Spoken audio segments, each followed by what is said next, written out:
Cette question d'insécurité préoccupe au plus haut degré les membres de l'ASBEL et Koki Natosha. Ce samedi, ces membres ont, ensemble avec les rescapés et les victimes des atrocités qui se commettent dans la partie est du pays, lancé un message à l'unisson pour que chaque Congolais, où qu'il se trouve, s'implique pour que la paix durable soit rétablie dans l'est du pays et que les auteurs de ces actes soient punis conformément aux lois nationales et internationales.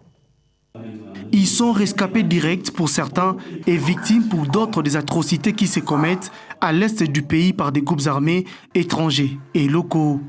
Ces femmes et ces hommes ne savent plus sur quel sens se vouer pour que leur calvaire au quotidien soit soulagé. Convaincus de la restauration de la paix dans les zones à conflit, ces victimes ont joint leur voix à celle de l'ASBEL et Koki Natosha pour une conjugaison d'efforts pouvant influer sur la pacification de la partie est du pays. Presque tout le village maintenant sont occupés par les ennemis. Je peux citer par exemple Mamové, beaucoup d'autres qui s'attendent des réseaux sociaux. On n'a plus accès là-bas, alors que nous, on dépendait souvent de ce village. Face à l'assistance venue partager avec des témoignages choquants, ces victimes ont peint un tableau sombre de la situation que vivent ces Congolais dans l'est du pays. Si vous regardez l'état de délabrement humanitaire qu'on remarque à Béni, vous allez pleurer. Des femmes qui viennent avec des grossesses et dorment à même le sol dans les écoles.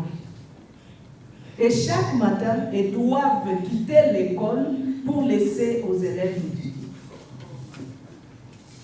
D'autres qui accouchent, les hommes n'ont pas accès aux soins médicaux. Ils n'ont pas accès aux soins médicaux. En quoi Marie-Josée Ifoku, des pareilles situations nécessitent l'implication de tous les Congolais pour qu'à l'unisson des solutions idoines soient trouvées au bénéfice de cette catégorie de la population congolaise. Nous voulons que le peuple comprenne que la liberté ne se donne pas, elle doit s'arracher. Et nos frères et sœurs qui sont à l'est du pays sont Congolais comme nous. Et continuer à regarder sans se lever, sans dénoncer, sans dire quoi que ce soit, pour nous, nous croyons que nous devenons aussi des complices comme tous ces gens-là. Donc c'est la raison pour laquelle il y a eu cette conférence de presse, non seulement pour écouter les témoignages des victimes, mais surtout pour sensibiliser le Congolais que ce qui se passe à l'Est nous concerne pleinement et nous resterons de nous réveiller un matin et de voir que tout le Congo est pris par je ne sais qui. Alors nous avons tout simplement voulu réveiller le peuple congolais.